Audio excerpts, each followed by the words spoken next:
नमस्कार दोस्तों। कहानियों की श्रृंखला में आज सुनेंगे लोकप्रिय कथाकार वीना विज जी की कहानी ढलती सांझ। तो आइए सुनते हैं कहानी। इतवार को मेरे घर में अमृतवाणी का पाठ है कावेरी, आप आइएगा। अरे हाँ माता जी, नमस्कार। आप कैसी हैं कावेरी? माता जी को भी अवश्य साथ लेकर आना, कहती हुई वनिता ने ज्यों ही वापस जाने को उसके घर की दहलीज पर पांव रखा कि कावेरी ने उसे धर दबोचा। वनिता, तेरा भी दिमाग काम नहीं करता यार। मुझे बुला रही हो तो माता जी को भी बुलाने की क्या जरूरत थी? घर पर भी तो कोई एक रहेगा ना। अब तो वो कहेंगी कि उनके जाए बिना पाठ कैसे होगा। वनिता ने उन्हें खास बुलाया है, तूने कर दी ना गड़बड़। कावेरी के तेवर देखकर वनिता के सिर को झटका लगा। वह बिना कुछ बोले ही वहां से चल दी। उसके समक्ष बुजुर्गों को लेकर एक सवालिया निशान खिंच गया था। कहते हैं कि चलता हुआ आदमी और दौड़ता हुआ घोड़ा कभी बूढ़ा नहीं होता। मानसिक व्याधियां उपेक्षा एवं अकर्मण्यता से जन्मती हैं, जो समय से पूर्व ही शरीर को जर्जर बना डालती हैं। शारीरिक रूप से असहाय वृद्ध यदि भावनात्मक व मानसिक रूप से प्रसन्न बद हो तो वृद्धावस्था सुखद हो जाती है।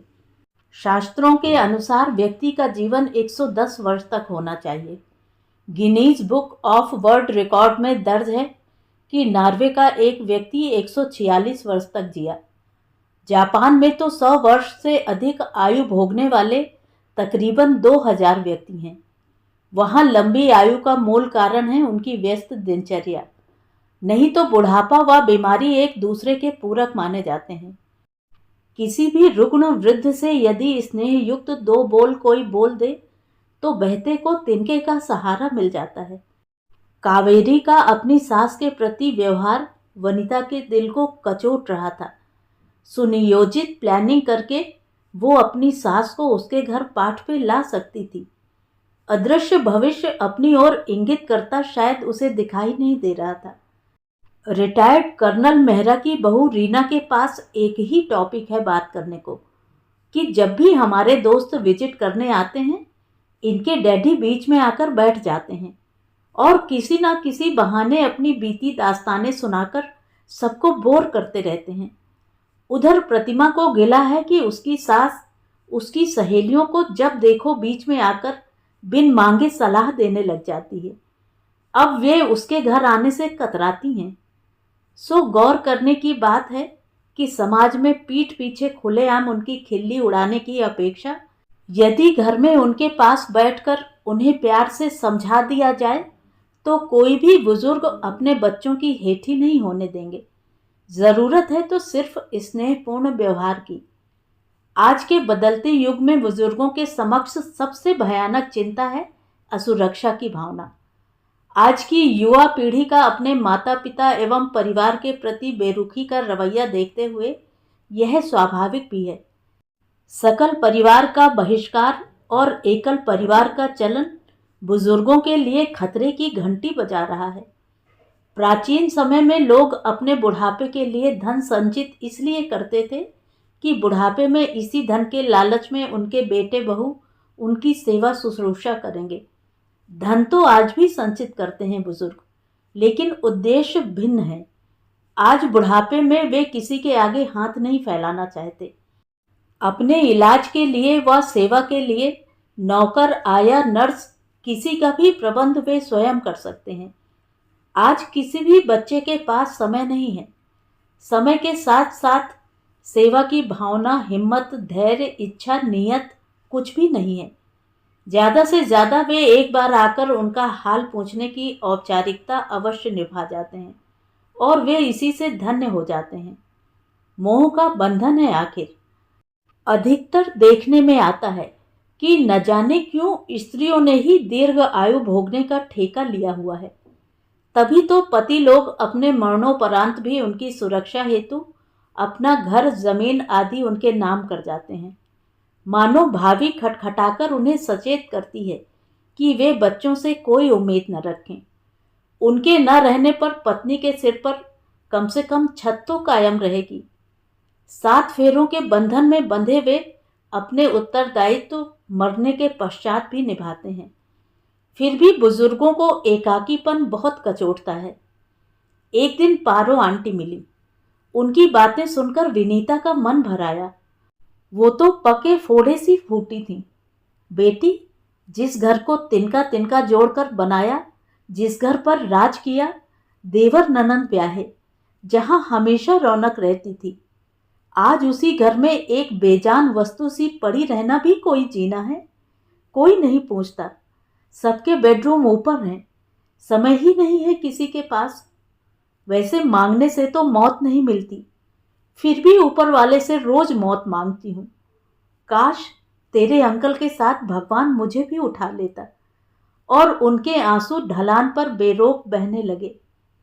विनीता की किटी पार्टी में हर बार की तरह इस बार यह चर्चा हुई कि अब व्यक्ति की औसतन आयु बढ़ गई है कि तभी मिसेस गुलाटी बोली, क्या करना है इतना लंबा जीकर? जैसे ही हमारी जिम्मेवारियां पूरी हो जाती हैं, हमें मर जाना चाहिए। जिस बेटे को पाल पोस कर बड़ा होने पर जिसका ब्याह करते हैं, जो हमारा मान होता है, वह एक रात में ही अपनी दुल्हन के पल्लू में बंध जाता है और बहू आते ही सोचती है कि अब वो घर की मालकिन हो गई। अब सास नामक प्राणी का घर में क्या काम? आप बात करती हैं मनुष्य की औसतन आयु के बढ़ने की। भाई क्या करेंगे लंबा जीवन जीकर?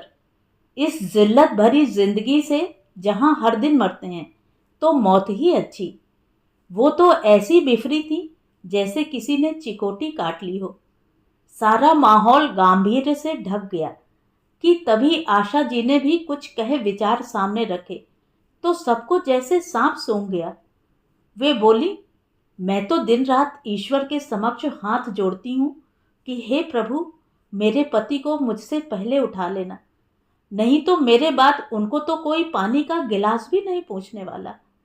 सारी उम्र हुक्म ही चलाते रहे, क्यों सुनेगा कोई उनका हुक्म? हम औरतों की तरह वे घर के कामकाज में हाथ तो बटा नहीं सकते, फिर उनके काम कौन करेगा? तेज तर्रार बहू के वाक्यों को कहाँ झेल पाएंगे वे? विधुर लोग वैसे भी बेचारे से हो जाते हैं और वे भी भीगी पलकों के बोझ तले दब गईं। वातावरण बोझिल हो गया था। ऐसे विचारों को जानकर तात्कालीन समाज के रवैये के प्रति वनिता का मन ग्लानि से भर उठा। वह सोच में पड़ गई कि यदि आज के बुजुर्ग इस समस्या से इस कदर दुखी हैं, तो आने वाली पीढ़ी का ठौर क्या होगा? यह तो बेहद गंभीर समस्या है। विदेश पलायन से ममता की डोरियां शीघ्र टूटती दिखाई दे रही हैं हर कहीं। आए दिन अपना घर बार सामान असबाब बेचकर लोग अपने बच्चों को विदेश भेज रहे हैं। बिरले ही हैं जो मुड़कर वापस देखते हैं। ऐसे ही एक माता पिता से पिंगला घर में वनिता की मुलाकात हुई कुछ दिनों बाद।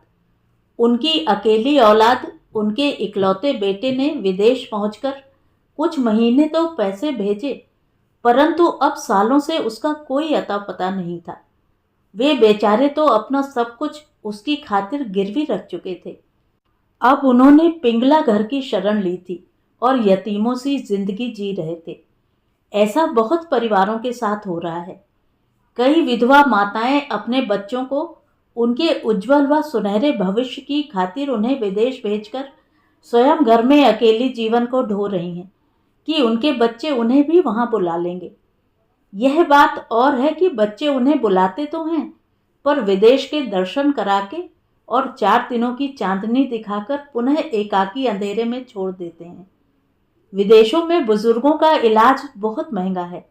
वहां भी गरीब हैं जो अपने बुजुर्गों का इलाज कराने में असमर्थ होने पर उन्हें अस्पताल ले जाकर और दाखिल करवाकर झूठा पता लिखाकर उन्हें वहीं छोड़ आते हैं। इसी कारण वहां ओल्ड एज होम या वृद्धाश्रम का बहुत चलन है। अमीरों और गरीबों के भिन्न भिन्न आश्रम होते हैं। असल में अपनी उम्र के लोगों में उनका खूब मन लगता है। उनकी मानसिकता के स्वरूप ही उनके रहन सहन, खुराक, सफाई, मनोरंजन तथा डॉक्टरी जांच का इंतजाम किया जाता है। यानी जितना गुड़ डालो उतना मीठा। वृद्धाश्रमों का चलन हमारे देश में भी अत्यंत आवश्यक है। वैसे कई स्वयंसेवी संस्थाएं ऐसे कार्यों में जुटी भी हैं। दिल्ली व पंजाब में निश्चित रूप से यह विचारधारा फलीभूत हो रही है। सरकार की ओर से भी इस पर ध्यान देना आवश्यक है। जीवन के अंतिम दिनों में बुजुर्गों को उनकी मिट्टी से दूर नहीं करना चाहिए। अपने अमेरिका भ्रमण के दौरान वनिता का न्यूयॉर्क में एक भारतीय की बेकरी पर जाना हुआ।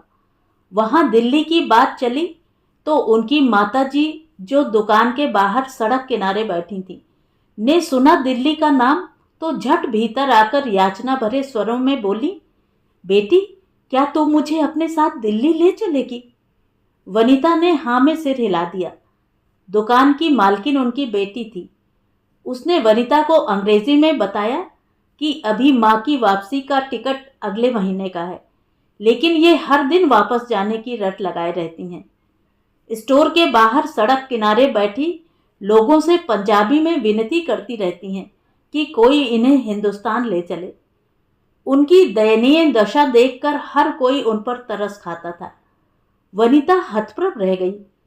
उसे लगा यह भी कैसे बेबस हालात हैं। वे आजाद हैं, लेकिन फिर भी पराये देश में कैद हैं।